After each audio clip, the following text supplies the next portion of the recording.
SSS lang malakas. Hi there. Mm, I said a while ago, if you know how to handle millennial children, if not, so marami na tayo. Anyway, how do you qualify a millennial children? Um, when asked young students or young people, how do you label your age or your era? Most of them says born between 20s onwards. No, not onwards. 20 to 2015 or 20,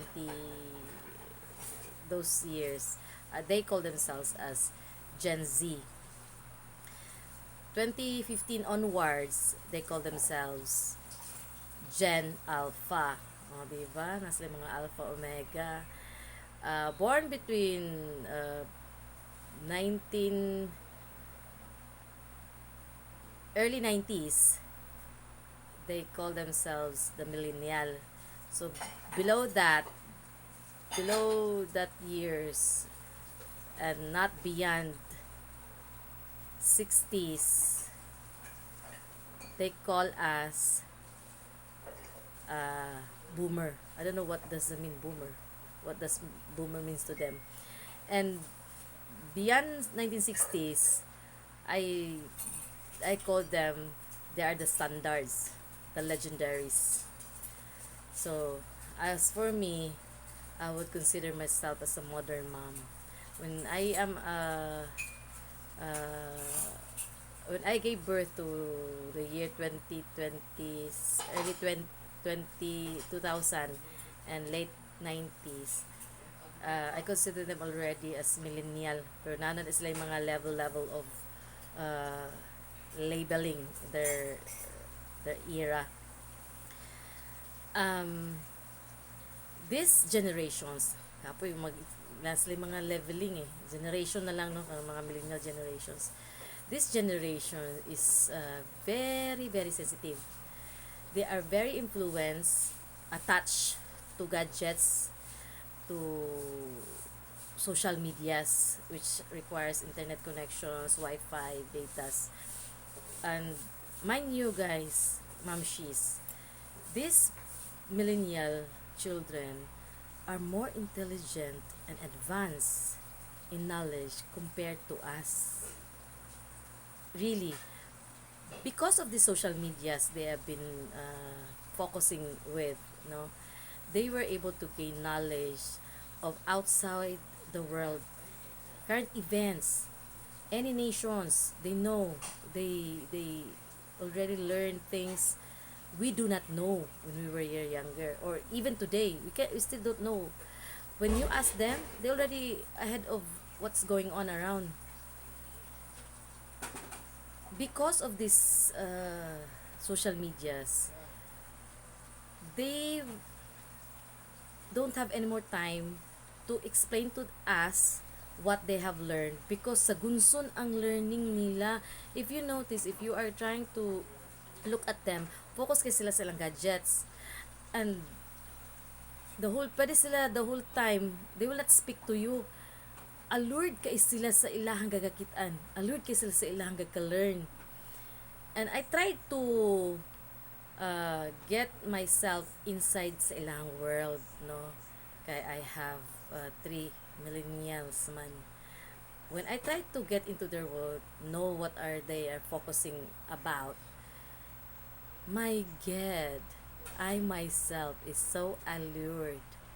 Everything is taught, everything is feed to their brain, the details, the current events, the technicalities, because they are in this world of modern technologies. Maybe on my level, on my year, the modern mothers, or that what they call the boomers, we believe we already highly technical, but at their level they are beyond technical. They are so attached with so many different kind of gadgets, advanced gadgets, because they can get so many things out of it. And mind you, Ma'am Shiz, no, if you are going to deprive them from these gadgets, they are the society, they are the era where they easily get depressed. Kay stiff kay ang competition nila in terms of peer competitions. If you are going not to buy them cell phones, I would tell you they will be very very sad, very lonely, because most of their levels, most of their uh, people, the level of their people have everything they wanted. They have gadgets, they have cell phones, they have computers, they have technologies around them.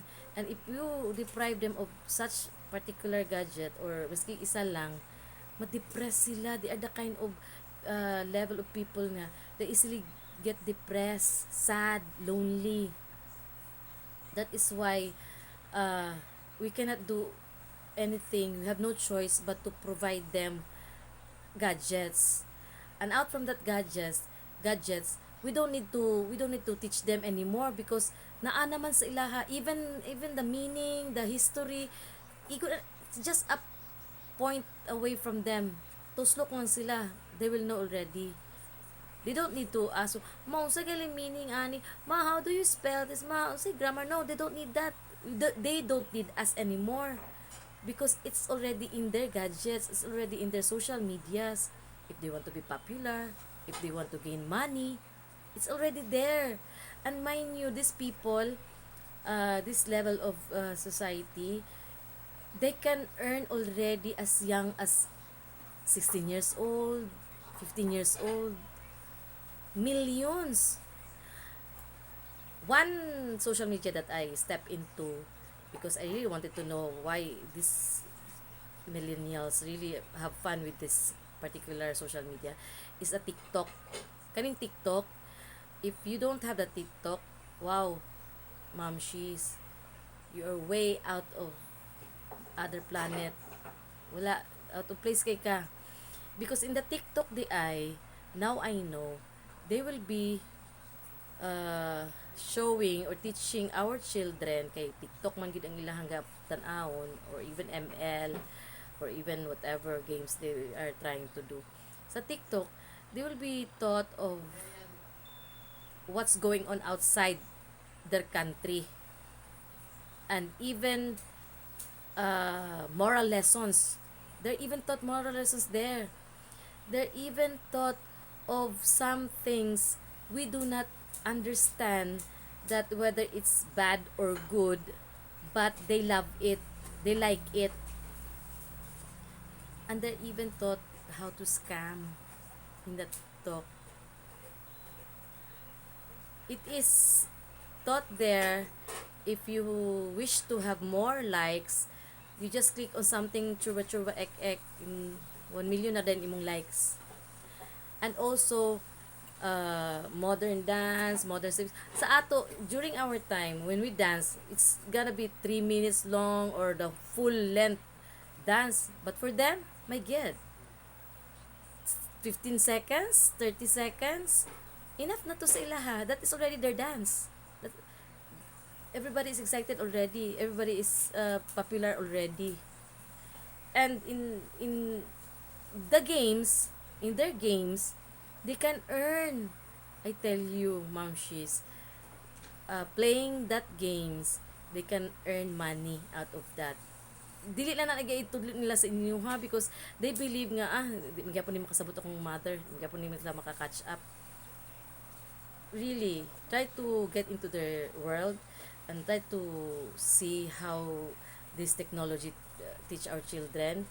That is why they don't need our advices, they don't need our knowledge, because it's already inputted in their gadgets, in the internet, in the social media. And sometimes I would say disadvantage siya, because there is no more personal relationship when you go out, go have fun with your, or have bonding with your children, everybody is looking at their cell phones. They cannot even hear you talking. Even in the house, you will be talking a lot of blah blah blah, but they will never be able to hear you because their brain is already focused on that gadgets. And sometimes uh, we feel like we were going to punish them, to reprimand them because of not recognizing us. The more they will retaliate. This millennial stage, kabalo na sila mo sukol, especially kay nabombarded na sa ilang mind their human rights. They believe that they have all the rights already. So katong mga standard nato nga i-punish sila because we punish them because we would like to discipline them. My God, dili na effective sa ilaha langga. Dili na kita pa ang salaan, kita pa ang ilahang example sa ilahang bad out sa ilang bad output nga we were like this because our mother punishes us. So ikaw pa ang dautan sa ilaha. So for you to be able to understand them is to know what they are doing, to join them, but limit your standard also kay they don't want, as a mother, they don't want to join you as them, as together with them. Just enough that you know what's going on around, but doesn't necessarily mean that you will act as like them. Kay sila po sila ganahan nga tigulang naman ka ma, ayaw na pag apil-apil. So gusto pod nila na sila tan-awon nga matured sa ilaha, but only that you cannot uh, apply to them our standard of disciplining no more. Sa mga di ko kakita kangipit ka ayot siya, pwede anak lang sa kadyot una sa itong mga at the same time okay, pwede kuha na lang ni the same time these millennial children uh, di ka makapredict whether you can say nga wala kay future, ngit-ngit pas alkitran imong future. No, you cannot predict that, or you cannot even tell that to them because there are so many ways sa ilahang nga time, there are so many ways how to earn, and only that sa pagkakaroon ma-convince pa nato sila to finish the schooling, no, but eventually kaning mga Gen Alpha murag they would prefer to earn a living of their own even without education. Maring anak na sila kana silang kit-kit kana nga mga age. So far wait sa okay, kanipod sila nga mga level, kanipod sila mga millennials are the children don't have malice. Let's say for example for us, it is very gross to hear foul words, any foul word, anything foul words. Sometimes if we need to spank them, we need to spank their mouth, pero sa ilaha ingon lang ka wala raman na sa amo ma, ikaw raman ang malisyosa. Be very careful kay when you say ay di na maayo, when they utter the YAWA, they utter the ITIYOT, it's nothing to them. But for us, wow, ha?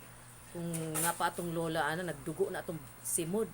Pero sa ila, ignon pa kanila nga, ikaw man ang malisyosa, wala pa na sa amo, Ing anak sila nga klase nga mga millennial children. And one more thing, they have a different point of view. Like for example, if you're going to post something very something that you are proud of, let's say my daughter clean the house or my son cook the food, so i-post na nimo because you're proud of it. Their point of view is different. Ma, tangtanga na kay makaingon pa lang akong mga amigo nga karon pa ko naghimo ana kay karon pa ka nagpost. So lahi kaayo ang ilang way of thinking sa ato nga proud man ko, no ma, tangtanga na kay dili na dili ko ganahan kay bi pa lang sa mga kauban nako, mga classmate ako karon pa lang ako gibuhat. So different kaay ang world nila sa atohang time. At the same time, mo po din sila ang mga uh, group of people, group of society nga they question science. Do you think Earth is flat or round? How sure? O may imagination lang na sa mga scientists. Kanang sila gid ang mga to believe, to see is to believe ng mga society. Because murag reachable ra kay sa ilaha ang star, reachable ra kay sa ilaha ang any country, no? Mabag-an nila unsay culture, unsay religion, unsa day ang mga advantage o disadvantage ani nga mga countries. Easy na kay sa ilaha. Even how to cook. Kasi kita, di ba? I-google lang nato. Spelling, i-google lang. Meaning, i-google lang. Labaw na sila. Kay beyond Google ang ilahang gatunan. We do not know what it is. Pero, nana sila yung mga technologies, nana sila yung mga, even sa keyboard, kanang mga keyboard nga mga naadatan, naaday na sila yung mga meaning, nana sila yung mga functions. And we do not know that.